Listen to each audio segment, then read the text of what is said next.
I've caddied for 43 years, and people will say to you, what's your most special thing that's ever happened to you in golf? And people would expect me to say, well, winning the US Open with Fitz when you thought you were never going to win one, but it's that moment with Darren Clarke. 6 weeks, I went to Heather's funeral.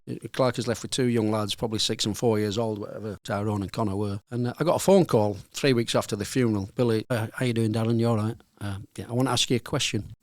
Wuzzy, the captain, has just phoned me to see if I'll accept a wildcard to play in the Ryder Cup. What do you think? And I just said, well, Clarke, I said, obviously it's unbelievably traumatic circumstances. This, like I said, if you're asking me if your game's good enough to play, you're still playing great golf, you're good enough to play. But the one thing I'll say to you is, you got to get ready. Are you ready for this incredible atmosphere and the unbelievable emotion you're going to go through? Nowhere to hide, mate. The world's looking at you. I said, the one thing I will say is what Heather would want. Heather would want you to play and win it for her, like, so I'll leave you with that thought. And anyway, a couple of days later, phone back, Billy decided to play. I'm like, are you for real?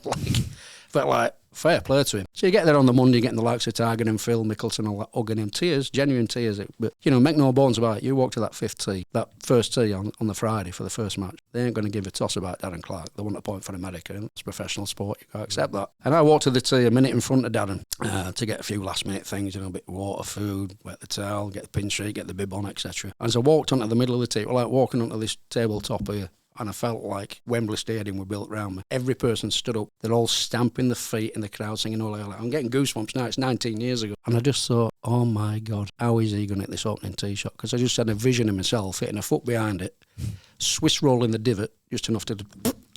And he hit the opening tee shot. He walked on there. I'll tell you, Concorde could have flown over that first tee. You wouldn't have heard it. It was incredible. And I started crying. I've never cried on a golf course in my life. Even when Thomas Bjorn left in that bunker 3 times, I didn't cry. But I found myself crying. I thought, you poor sod, how are you going to hit this opening tee shot? And he bombed it 310, 8 to 8 foot on med birdie.